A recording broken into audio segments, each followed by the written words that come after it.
We would like to acknowledge the Wurundjeri people of the Kulin Nation as the traditional owners of the lands on which this podcast is recorded. We pay our respects to the elders and their descendants who continue in a long tradition of cultural and spiritual connections to country since time immemorial. We acknowledge the First Peoples and their continuing custodianship of the lands on which we work and live. We recognise their struggle and honour their contributions to current and future generations. Always was, always will be Aboriginal land. If you have just joined us for the conversation with Mikey Ellis, can I ask you to stop right now and go back to episode 1, because our conversation was so good and went so deep that we had to split it into 2. So whilst there is a whole lot of gold you do not want to miss in this episode, if you haven't listened to part 1, stop immediately, go back and listen to it, and then rejoin us here. Welcome to the Reconnection Revolution. I'm your host, Celeste Halliday. In a world that often encourages us to play safe and stay small, we go deep and explore the big questions, the daily joys and chaos of life, and everything in between. Our goal? To help you find your spark if you feel like it's been dimmed, and ignite you if you're ready to create a reconnection revolution in your own life. Wherever you're at right now, I'm so glad that you're here with us.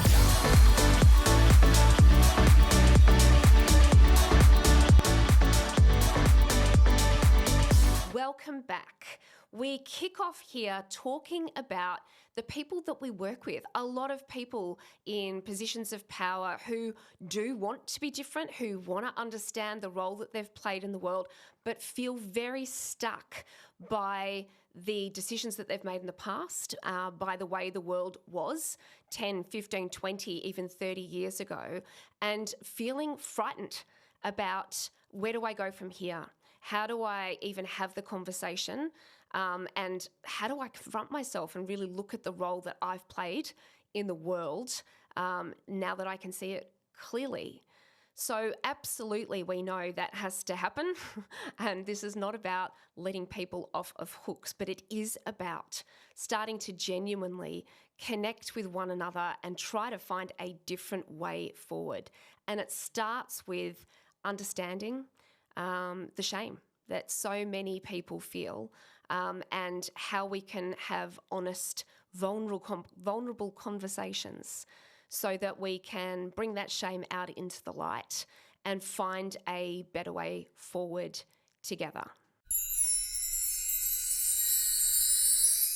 When I work with CEOs of big businesses, people that a lot of people look at and think are just bulletproof, not always men, but often, actually what they tell me very frequently is that they feel stuck and so under the weight of decisions they've made in the past when they were less aware, mistakes they've made in the past that they're really only starting to understand now, and the shame, guilt, everything that comes with that.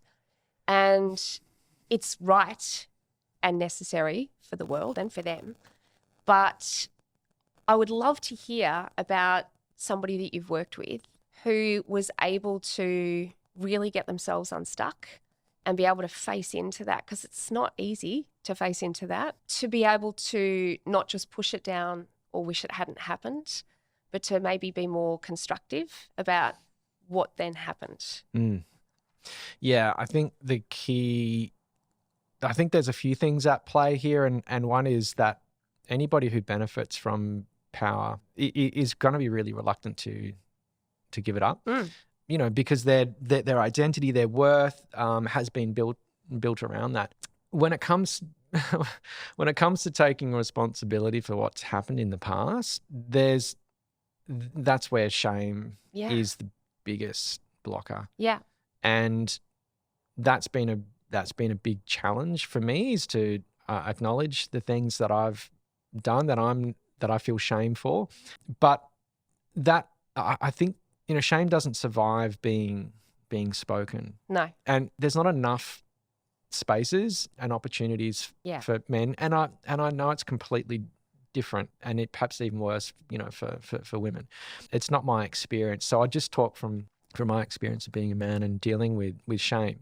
There's been very few opportunities and spaces to really acknowledge that and then process it and work through it. And I've really prioritized doing that. And that's been with great therapists, doing shadow work with a therapist, also curating communities and getting men together to do that. And I think what my experience of facilitating men's circles is that we set the container, we acknowledge that this is a space to witness, to be seen and heard, not to fix each other, not to provide advice, but just to share.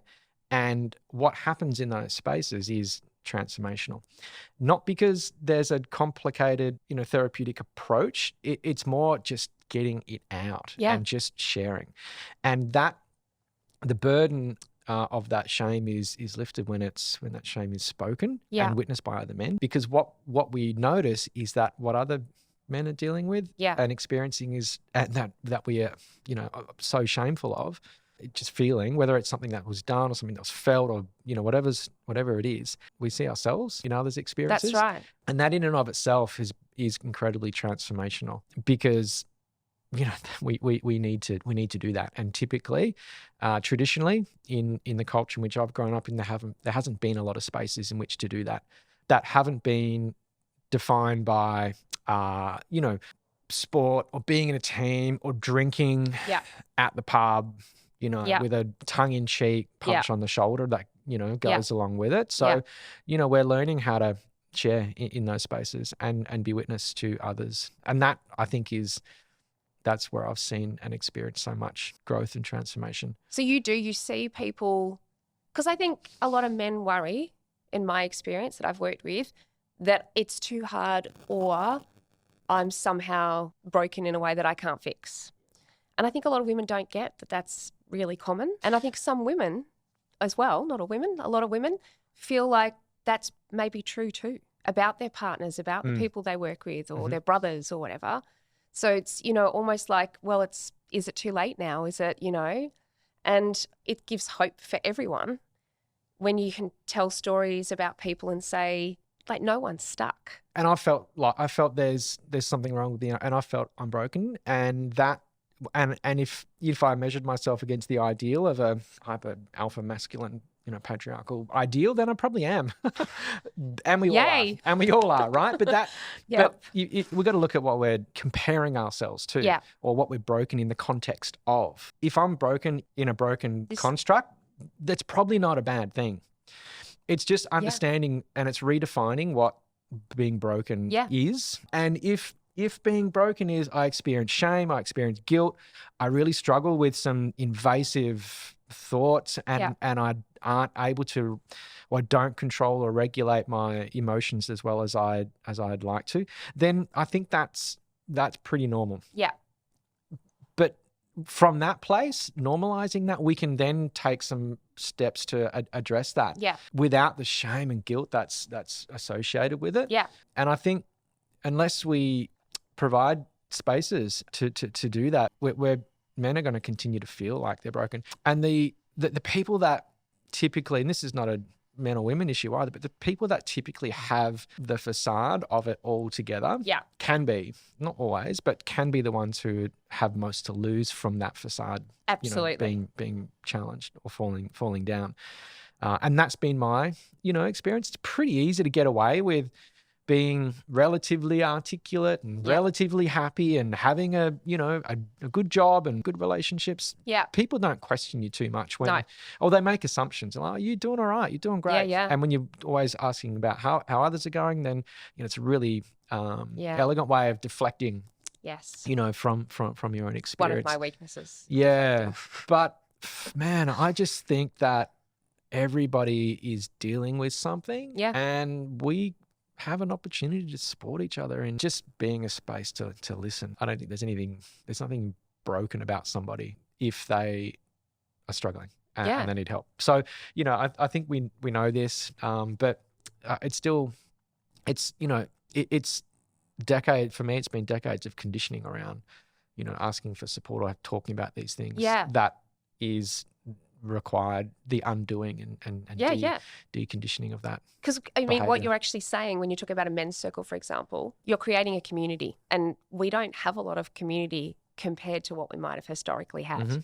The way the world now works is we tend to be in our little boxes of houses with high fences or apartments or whatever, and you can go days without connecting with anyone in human by buying things online, liking things on technology. The blue zones in the world, the common denominator, there's health, there's diet, there's lifestyle.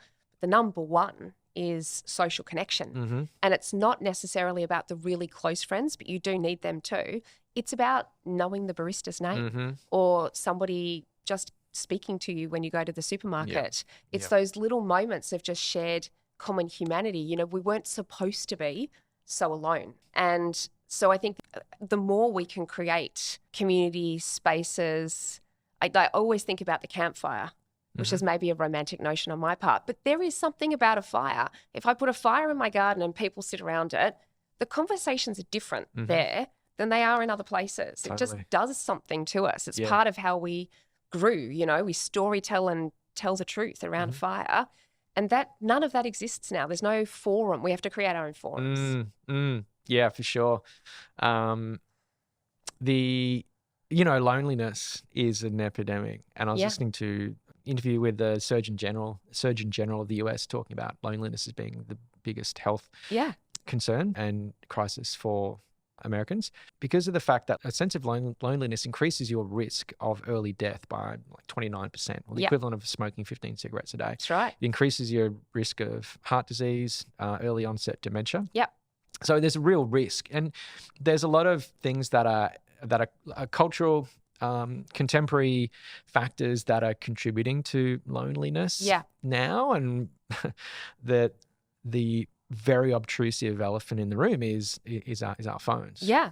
And the analogy of campfire, the analogy of a campfire, I was listening to Martha Beck talking about the TV as being, the TV became kind of like the campfire that we'd sit around, and it was families would gather, or one or two people would sit next to each other and they'd look at something together. Now we don't even gather around a device or a TV screen. Now we have our own, and it's in our face, and it's a literal, virtual, and metaphorical barrier. That's right. And we call it social media, and we are connected virtually, but so disconnected. So disconnected. But you're already using technology for good, because you're taking groups of men who, for whatever reasons, logistics, geography, life pressure, would find it difficult potentially now, the way that we live our lives, to physically come together. And yet it's amazing what you can do in a virtual environment that is very connecting and real and human. Yep. So much psych is now done online. Yep. And I have clients all over the world I've never met in person who I know very well and closely. So it's possible to use technology for good. We're just not. We're just using it. We've been addicted. And so we're getting our sugar rush highs of things like social, and our myopic curated feeds that just keep telling us the same shit over and over. And we can do things like you're doing. We can use it to create a campfire. It's a tool, right? Yeah. And you use it like a tool. Yeah. Yep. So if you were going to, talk to men, to my teenage boys, to women, and say, I always talk about there's so much more that unites us than divides us. We're actually on the same team here, and it doesn't feel that way a lot of the time. Young, old, male, female, whatever the thing is. So I'd be keen to understand from you what you think would be helpful to share, like to give everyone a level of hope maybe about what could be. Wow, that's a big question. What comes to mind is, as I take a big exhale, is a need for validating the experience that we're having. Yeah. Let's start there. I feel like for me at least, there's been a constant need to be better, to do better, to fix, to be fixed, to fix things. And it's a constant distraction away from what's actually going on right now. So that starts with a regulated nervous system. And that starts with a connection to my body that is facilitated by conscious breathing, some breath work. I do daily cold water exposure. And sure, there's health benefits to that. But for me, it's just to coming back into my body. So I think I just start where you are and validate the experience that you're having, because everything that we do is from that place. I think just validating whatever the experience we're having now is a really good place to start, because then we've got a neutral platform from which to have an honest conversation, or to have provide some support or some feedback, or to ask for some help. But it sounds really pretty universal, but that self-awareness, I just would start there and doing whatever it takes to come to awareness of what it is that you're experiencing. If you're working with young kids, to teach them so that they're not dependent upon anyone else for how they feel, I think that would be a really good place to start. And if we can do that as adults in relationship, whether that be in family relationships, romantic partnerships, work relationships, when I'm taking responsibility for my state and what I bring, then I have agency, and I'm not anybody else's responsibility. And if the other parties are doing that, then we can just get on with whatever it is we're doing. If we can come from a place of grounded self-awareness, where I might all have all these parts that are active and flaring up in me, but I'm taking care of that. It's not becoming your problem. I'm not blaming you for it. And it's not all this kind of shit that exists in between us that we have to navigate through in order to get to what we're here to do. So, that for me looks like and feels like, taking responsibility for that emotional and nervous system regulation. I couldn't agree more. That's kind of what comes to mind. All roads lead there, really. I think if we could all do that, we'd actually be able to connect. But I'd really love to ask you a question. Ask me. Because this has been a really great conversation, and I feel grateful for that, for the opportunity to share some of what's really important to me. I'm curious about why you're doing this. The whole podcast? The podcast and this work. What really matters to you, and what is the impact you'd like to have as a result of people listening to this podcast? You walked in actually just before, and I was really quite emotional because I had recorded a bit of a story about why I'm doing it and kind of the backstory of where it came from. The intention behind the podcast and the book when it comes, and the Netflix series when that comes too, watch this space, it's all about helping people have the tools to be able to connect with themselves in all of those ways, and to spread and ripple out that change to the people around them. Our business says that we want to create a world full of lit up people. And I do want to do that. I want scale. I want as many people as possible. I want it in the education system. I want our kids taught this stuff as part of what they learn every day. But what it really comes down to, just one-on-one, and my favourite work is always one-on-one, is just that one person being able to find their way back to themselves. And the impact that has around them is probably the thing that most lights me up. And we want to do that at scale, but it really does all come down to that one human, and the impact on them and their world. Oh, that's beautiful. And it's really powerful, and it works. It's working. The impact that this conversations had on me has been really, really profound. So thank you for the opportunity to share some of what's on my mind and heart.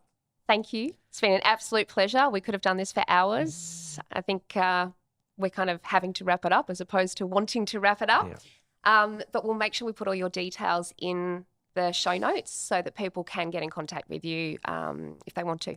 Awesome. Thanks so much. Thank you. Celeste. It's been wonderful. A total pleasure. Thank you.